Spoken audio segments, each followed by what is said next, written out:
Blessed day, soul family. Welcome back to the Martial Mystic Series 2026. We're in February, almost mid February, in the second week here. In relation to the month, well, in contrast to the year, we're just really getting started. In contrast to the seasons, we'll be coming out of the winter season and getting ready for spring. Just trying to envision what is ideal for us to bloom, what's realistic, um, and balancing that with what we envision. Today is Wellness Wednesday, and happy to be talking about wellness. What does martial arts have to do with wellness? How can martial arts training provide some nuance, maybe, or another lens to wellness, health, well being, holistic health and well being? Well, my path has taken me on a deep journey to martial arts, through martial arts, so much so that in in Qigong we learned that martial arts comes with a dual cultivation aspect in a few ways, in many ways. The dual cultivation, shuang shou, is a Taoist term, and it comes from cultivating the spirit and cultivating the body. And this is why martial arts comes from monasteries, but we'll talk more about that in a second. Another dual cultivation is the, there's many, moral mind and moral action and deed. And then another one I'll mention is partnership, partner training. And this is a little bit more of the concept that I'd like to expand on Resolution Thursday. So we'll talk about that maybe tomorrow, but on one of these Thursdays, we'll talk about that. The question that I had, the question that came to me was about interest, impact, passion, and regulation and dysregulation. When does impact start to veer towards the side of dysregulation? So we need to look at what is regulation, what is dysregulation, and we're always searching for emotional regulation in Qigong, especially in Chinese Kung Fu. It's paramount to the fighter, to the battle, that emotion doesn't come into one's ability to react and respond from a self-defense point of view. It's very interesting, and think about that. The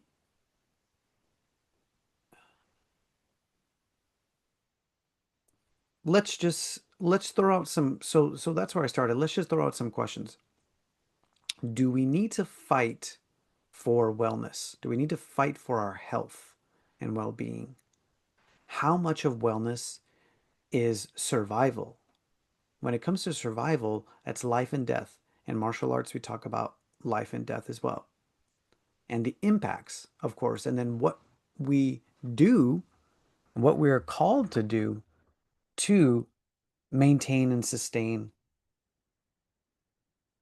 our life and living for ourselves and our loved ones. A little better view there. Do we need to fight? And how can we develop a relationship between this word and expand upon this word, get a deeper meaning for this word fight? And are we actually here to heal? And perhaps, are we here to fight? Are we here to heal? Perhaps those are two sides of the same coin. In in martial arts, for someone who's not trained, they might see, so in media, martial arts is also uh, a little plagiarized or misrepresented, I'll say. Not plagiarized, but in media, martial arts is misrepresented, like many things. So it's not necessarily respected, I'd say. But if we can open ourselves to the philosophy, the roots of martial arts, especially Chinese martial arts that take us back to the monasteries of ancient China, then we get a grasp on that dual cultivation aspect of learning martial arts and spiritual cultivation by means of contemplative practices, sitting, meditation, reflection, pondering. And then we can get a deeper sense of why we are here, what we are here to do, and how martial arts plays a role in survival. As I mentioned, martial arts has been misrepresented, and it's fine for people to pursue careers in martial arts for prize fighting and whatnot. That is, people need to make money, yes. And in Buddhism, we talk about right livelihood. So it's what we do, what we need more is a practitioner awareness. And this goes back to regulating the mind. Talked about this on my LinkedIn profile. Why do we do what we do? Why do you do what you do? Why do you practice martial arts? Why do you train? Why do you want to change your habits? Why do you want to be mentally well and or mentally resilient? Why do you want to run a 5K? And so for the most part, a lot of us are not really sure. We just come up with these goals because we've been inspired somehow and or we've been motivated. Eventually we get to a point where we're asking some deep questions as to and it's usually because we don't necessarily feel fulfilled in goals when we attain them. For example, in martial arts, people strive to be the best. They do all this training and discipline. And it's hard at the top. It's a hard road to the top, and you can get to the top, but staying at the top, naturally, age comes into play. Not just technical ability, strength, and intelligence, but age comes into play. And so you will eventually fall at the top, which mirrors that yin yang process that each of us have. We are going to peak in our capabilities and our proficiencies, and in some ways, we will decline. In some ways, we will continue to improve and cultivate. In the ways that we will continue to improve and cultivate are the moral and spiritual components. And that's what the martial artist is called to um, endure. And the martial mystic tries to hold that lens. Martial arts and martial artists learn combatives, but they don't necessarily learn about fighting or how to fight. Martial arts is about self-defense. So when martial artists get into trouble or get into a pickle is when we borrow a concept from Buddhism called ill will or greed in terms of identifying as trying to be the best. That's where, like in any profession, people start to get in trouble because that mind and mindset can start to affect thoughts and actions, which brings me back to my original question. When does passion, impact, disruption start to become dysregulation? Martial arts is all about regulation, regulating your body, your mind, your breath, so that on an instant you can recall a technique and apply it.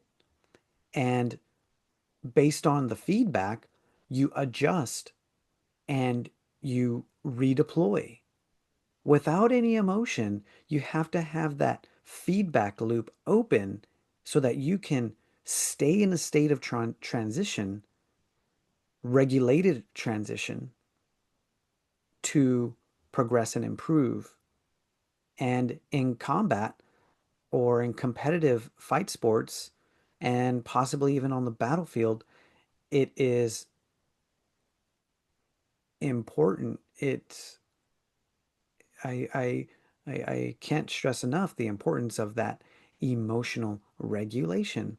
In wellness and in mental health, they talk about regulation as the monitoring and the modifying of one's emotions. So let's start to dive in. We'll get more to a thought for today. We'll also talk about, I'll introduce a meditation, and we'll look at self acceptance through the martial mystic lens, and we'll talk about mind massage.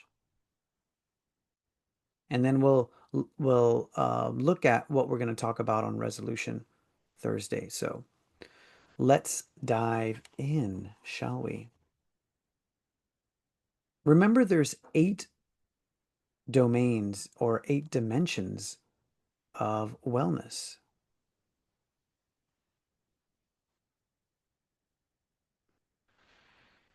And on Monday, we talked about the zones of comfort, learning, growth, panic. This one says stress.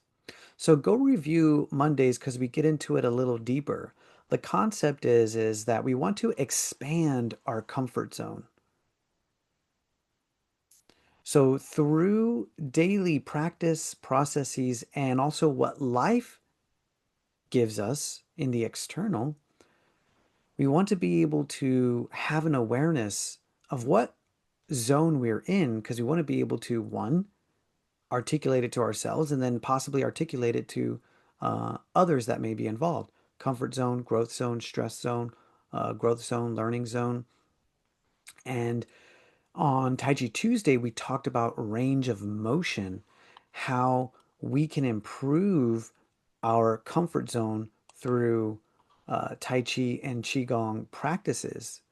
Those powers, those practices allow us to come out of our internal and into the external as we strive for personal yin yang balance, understanding that we hold a sacred place in our minds connected to Wu Ji. As we're trying to balance yin and yang,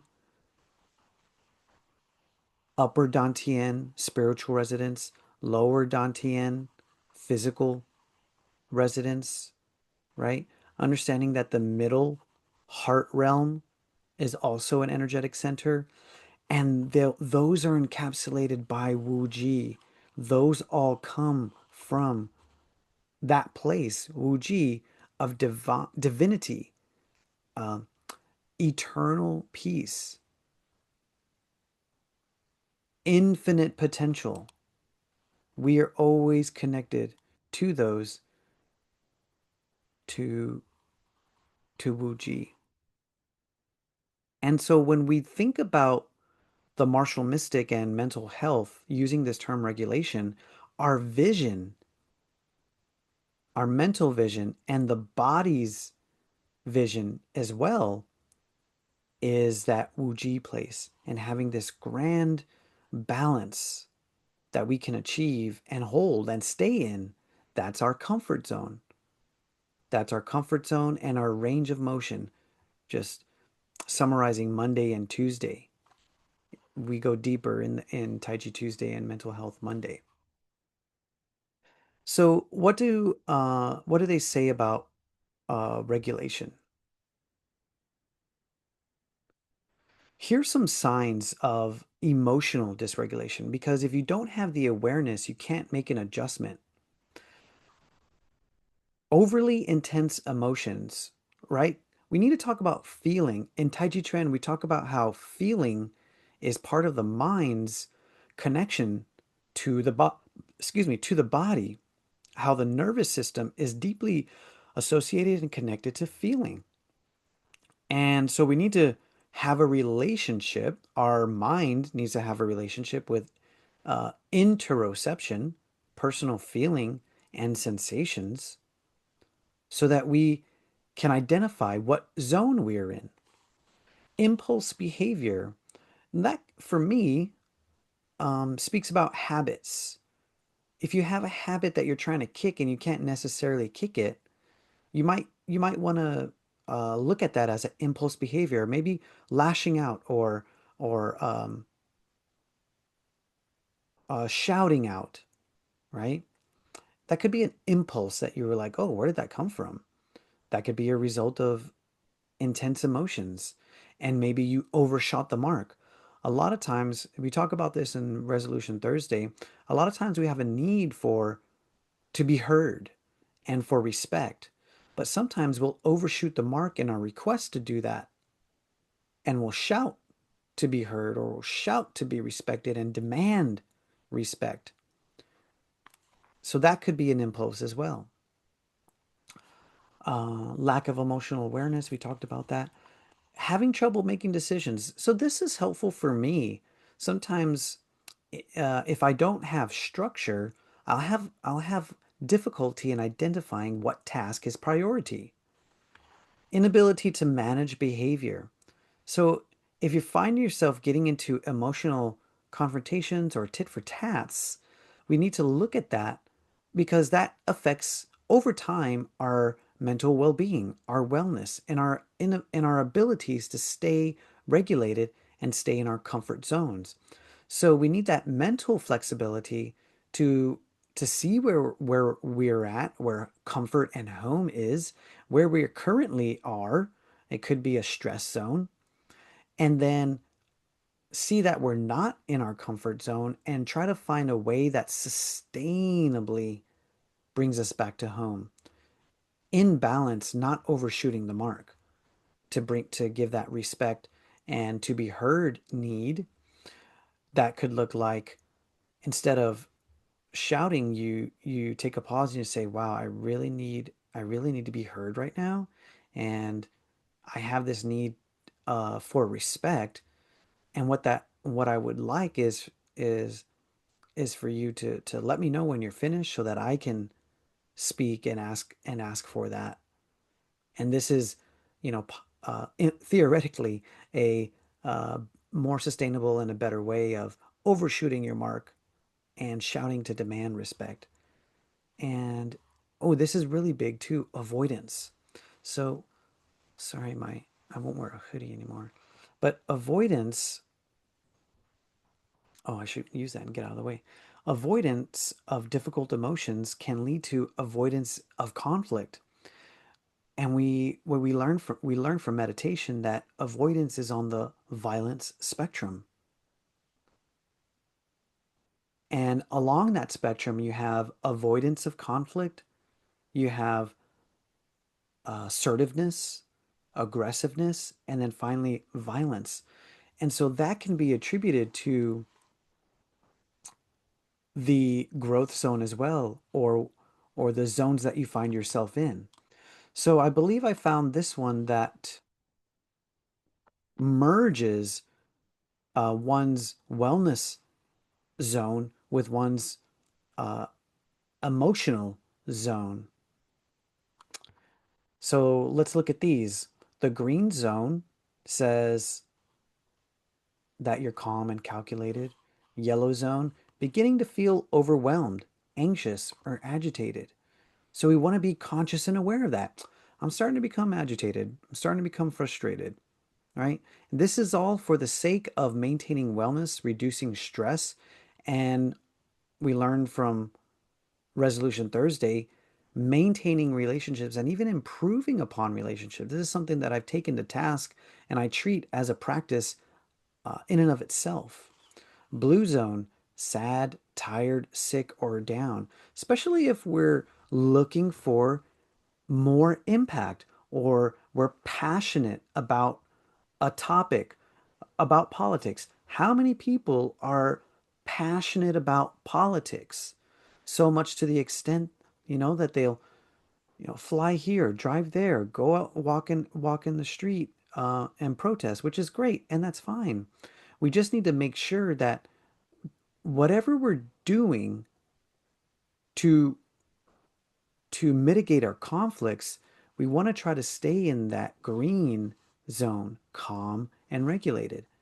If you're tired, sick, or if you're feeling down and blue, or if you're starting to become anxious or agitated, now you start to run the risk of getting into that panic zone and starting to overshoot the mark if you're not familiar of being in that zone.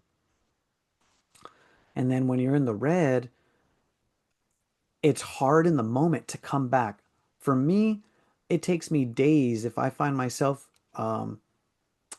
in the red, it takes me days to recover. So I've taken to task again, looking at the yellow states, looking at the blue states and the green states.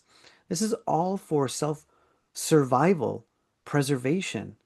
And when we can, I think we talked about this on Monday, when we can hold this space for ourselves in a, again, in a calm, empathetic, and compassionate way, we can then do that for others. That now starts to bring about the importance and potentiality of one's presence. Going back to that state of Wu Ji, where we are connected to the divine,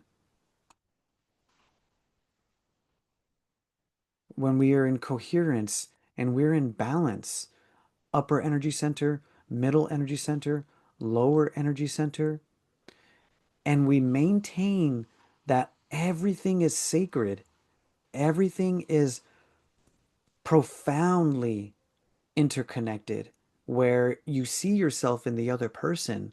If you can maintain that vision along with regulation of body, mind, and emotional and psychological landscape, then we can start to really be present for each other. This is where the healing arts come in. And this is hard to see. This is hard to look at if you're already in that red emotional state. You can't intellectualize these right now because the energy has is not in the what they call the prefrontal cortex, where rational thinking and discernment can be accessed. When you're fight or flight, um, when you're in that red zone, all of your resources are going to survival, flight, fright, freeze, flight, fright, flight, fight, freeze, faint, um, states.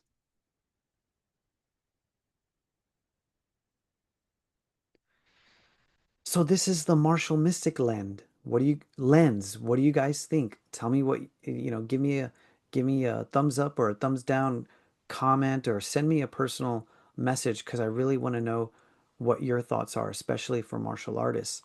Um, that brings us to today's thought. Being. Let's go to this background.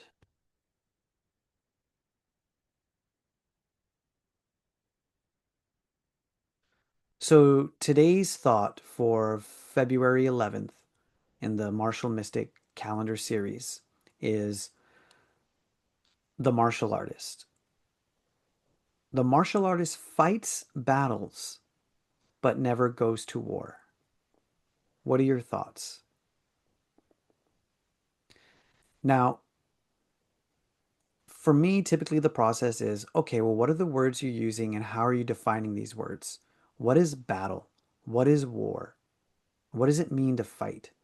And you'll hear a lot in the media, fight. We got to fight. We got to fight. We got to fight. We got to fight. People need to fight. People need to fight. People need to fight. And this concerns me because a martial artist, wouldn't necessarily use that term in that way. And that's fine. That's because martial artists doesn't necessarily think of themselves as a fighter. Martial arts and martial artists desire peace. They don't want to fight. That's why they practice self-defense, because they want to finish a fight.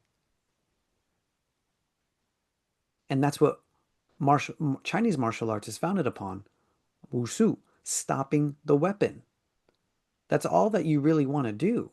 You just want to stop the attack, stop the weapon. So when it comes to fighting and when it comes to battle, the martial artist the martial artist finds soon enough that they are their own worst enemy. They are in a pursuit of self-mastery, of internal conflict. Nei Shi Gong Fu, the Kung Fu of internal vision, understanding oneself deeply, why we are here and what are we meant to do. This is the pursuit of martial arts. So that's today's thought. Along those lines, war. This kind of goes back to education. If you understand what it is to fight, you don't want to do it. If you understand what it is to go to war, you don't want to do it because you've felt consequences and you've been possibly traumatized. You've been influenced by past decisions and wanting to accomplish goals, whether it be the best martial artist or whether it be the best at whatever. We have to be careful with, and that's why my question is, where does passion start to become dysregulation? When you start to fight for something dysregulated, then we have to be careful because then we start to get into aggression and violence. And nobody wants to be violent, but we want to have impact. We want to be passionate and we want to contribute to the world. So this brings us to yin and yang spirit, yin spirit and yang spirit. Yin and yang can be described as, it's that white part. It's more fiery. The yin is the water, and we need to balance that in each of ourselves.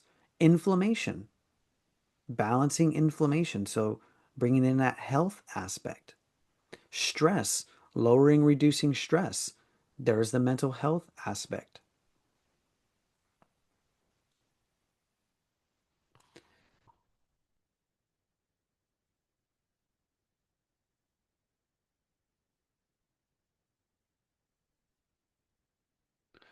So are our energy centers in balance? If our energy centers are in balance, we have balanced the Shen, the spirit.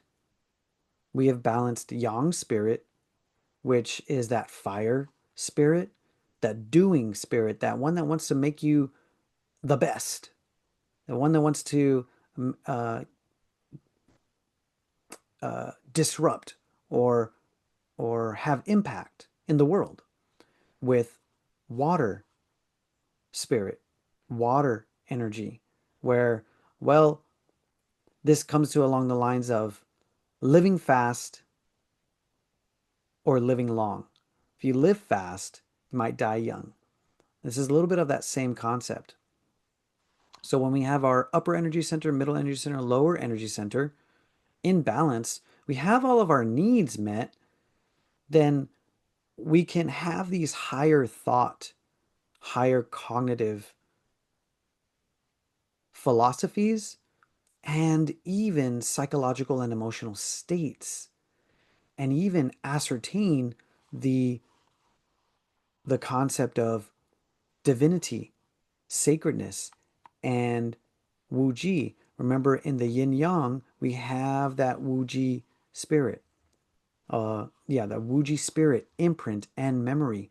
So our desire as the martial mystic is to live and bring forth, contribute to the world with that Wuji spirit and imprint, balancing the yang doing spirit with the yin reflective, compassionate spirit.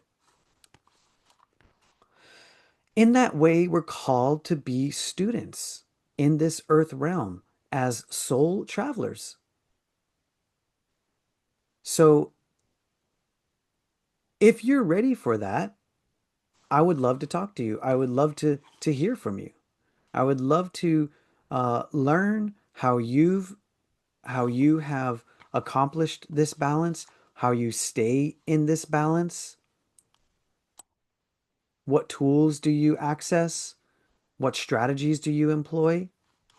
For me, because of my martial arts training and history, I've come up with Yin Yang Tai Chi, which I feel is a peace movement. Literally,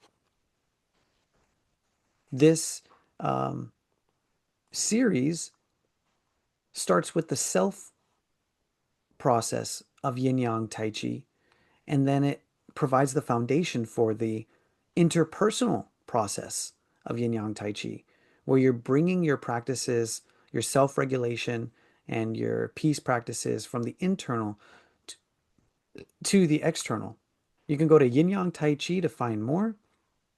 We've used that same um, philosophy and concept to bring about Tai Chi for couples and to share Tai Chi for couples, myself and my partner, Nona. Because we know as training mediators that conflict is inevitable. And if you join that mediator journey, you actually start to look at conflict as opportunity for learning, growing, and discovery of self and discovery of your friends, partners, and family. That's hard to do.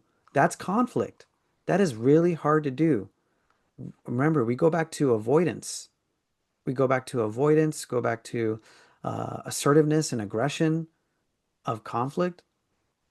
But if we could try to find that yin spirit of conflict, then we can start to address it. So that's what we talk about in Resolution Thursday. But we're not done yet today. I have a meditation to introduce to you today. If you're following and if you are in agreement, then you can see how this process of self discovery, um, self reflection, can bring about a profound sense of self acceptance. How many of us are going through our lives trying to have impact on the world, trying to accomplish all the things that we want to do, moving through the world, going through our conflicts, our pains, our discomforts, trying to contribute to the world, just trying to survive? How many of us are not in self acceptance of who we are or where we've come from and where we would like to go? And so this all of this is, especially wellness, mental health and physical well-being, is predicated upon self-acceptance. The martial artists find self-acceptance through training and through dual cultivation, going back to that concept. In competition, in that mediated process where you're combating a competitor, you eventually find that you have to accept the results, whether you win or whether you lose. So if we can all find this place where we're in this school of learning on in our earth suits, we can start to find a path towards self-acceptance. When we can accept ourselves, we can learn to accept others. This is also connected to mental flexibility. NVC, nonviolent communication, teaches us and gives us a path towards self acceptance through the process of mourning and repair. As a martial mystic, a meditator, contemplative, we we have a reflection process. Whether we've had good outcomes or poor outcomes, we're always trying to learn and reflect. When we've had those poor outcomes, we're looking for self mourning. From that mourning process, we can find repair. We can repair with ourselves. That can simply be as a martial artist going too hard and now having to rest and stretch and eat right and eat well and hydrate, balancing yin and yang to repair. Or it can be, as mentioned, overshooting that mark, yelling, shouting for to be heard, for respect, and then having to have that interpersonal repair. And so a good way to look at this is all just massage, deep, profound massage, where in Qigong we look at energy circulation. So as to not get stagnant, we have to keep the energy circulating. If the energy can't move, then we find ourselves in stagnation. That's where symptoms of sickness and illness start to arise. So the concept of massage is really important too, because massage tells us that we have to engage. We have to engage, understanding that vision for where we want to go, how we may have missed the mark or overshot the mark, mourning, repair, healing, learning, and moving forward. That's self regulation of mind, body, spirit from this martial mystic lens, influenced by these ancient technologies that have been with us for thousands of years. So let's get to our martial mystic meditation. Now, remember that what we're proposing from a mental health point of view is a bottom up approach. The bottom up approach is when you begin to regulate, it's your entry point of regulation, health, and wellness. The body is an entrance point, whereas in the mind, mental entrance points are utilized so that the effects go downstream into the nervous system and into the body, into the thoughts, and into the actions. For this martial mystic meditation, it's best to have done at least 20 minutes of movement, preferably mindful, meditative moving practices that engage slow, continuous movement with coordinated breath. So from there, imagine you've circulated your energy, you're warmed up, you have looseness in your body, you've um, achieved a little bit of a sweat, and you've got the lung rate up, you got the heart rate up, you kind of hear the heart pumping, so you feel that there, and you feel present with it, and it feels alive. You've gotten out your kinks, or soreness, what have you. So this meditation you can do sitting, laying, or even standing. First, what you'll do is internalize your awareness. So you might want to close your eyes. You might want to put some headphones on and some soft music. You might want to go walk by a stream. You might want to hear the birds in the early morning with the sunrise. And you'll want to start to utilize those variables for calmness and relaxation as you desire to look at something that's difficult to look at, whether it's something in yourself or something in the external world. Next, you want to take a breath of intention to say that I'm relaxed and I'm here to look. First step is to relax and to look. And you can exit out if you like, or you can go deeper. The breath is your strategy for maintaining relaxation.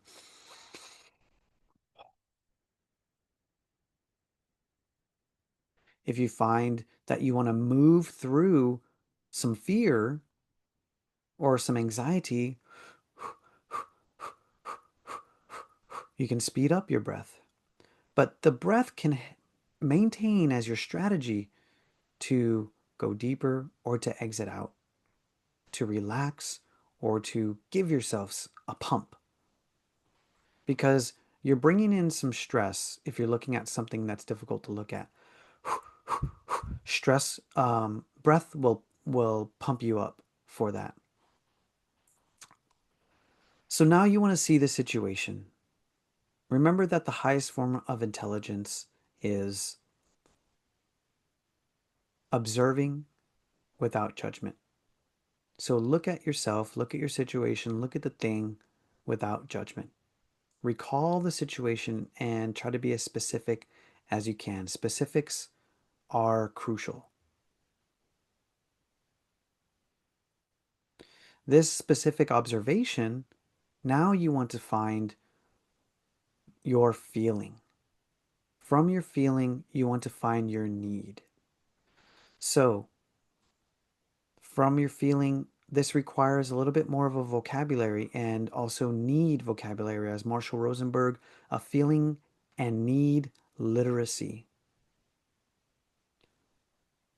We talk about that more on Resolution Thursday. For today, I'll give you some examples. When I look at this thing, I feel overwhelmed. I feel shocked. I feel stressed. I feel depressed. I feel anxious. I feel torn. I feel disengaged, disinterested, disappointed. Those are for things that are difficult to look at. For things that you want to look at and you want to celebrate, I feel joyful. I feel happy. I feel elated. I feel accomplished. I feel gratitude. I feel, and you can tell the difference between being upregulated and low, underregulated. And then from those feelings, you want to try to pick at least three. The need. Well, what's the need that wasn't being met? I talked about respect. A lot of times, respect is big.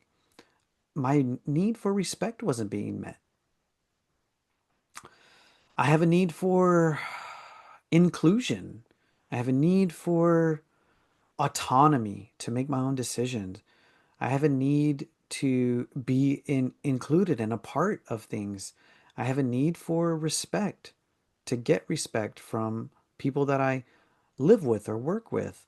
I have a need for understanding, listening. I need to be heard and to know that the words that I'm saying and is landing and you understand. Or the need that was met was, my need for inclusion was met. My need for respect was met. My need for life, living, the pursuit of happiness was met.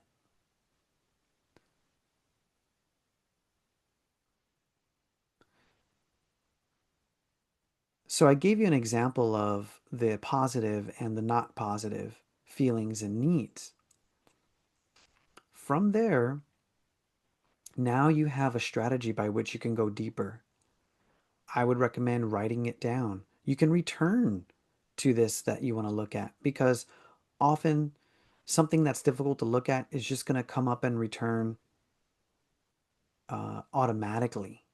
So you want to be aware and conscious of that. That goes back to our awareness of comfort and growth and learning. You want to be comfortable learning and looking within, even at those difficult things. So that completes the meditation for today. You can take a deep breath, understand that you have a strategy that points to mental health awareness, cognitive mental massage and stimulation for circulation and growth and learning, so that you can move forward with self acceptance to have the impact that you want on the world, to um, show up and contribute in the way that you want to show up. So, this is the mystic pursuit, the martial mystic pursuit. See, martial artists have to be careful because if martial artists overshoot, they could do something that lands them in jail. If martial artists punch, kick, um, wrestle down in the wrong way by trying to um, ask for respect or ask for autonomy or ask for inclusion, those consequences are hard to come back from. So they have to look at the morality in a deeper way. That's why combative arts, contemplative arts go together well. So I'll leave that with you, and really glad to be sharing this with you on the calendar series that completes the Wednesday's wellness, uh, regulating the yin and yang spirit presentation. Remember, yang spirit is more emotional, could be fiery. You got to be careful with that. It could be spicy. Yin spirit is the self disciplined, one step at a time, cultivating, improving slowly, learning through reflection, through mourning, through repair, and just inching day by day, moment by moment, towards the goal and towards the vision. They both need to be balanced and they both need to be present. It's up to you to figure out which action, which deed that you're going to manifest that will portray and that will contribute in the way that produces less suffering in the world, the way that produces peace and contributes to the peace on the planet. Stay tuned. Remember to embrace the woo, and may your chi flow smoothly.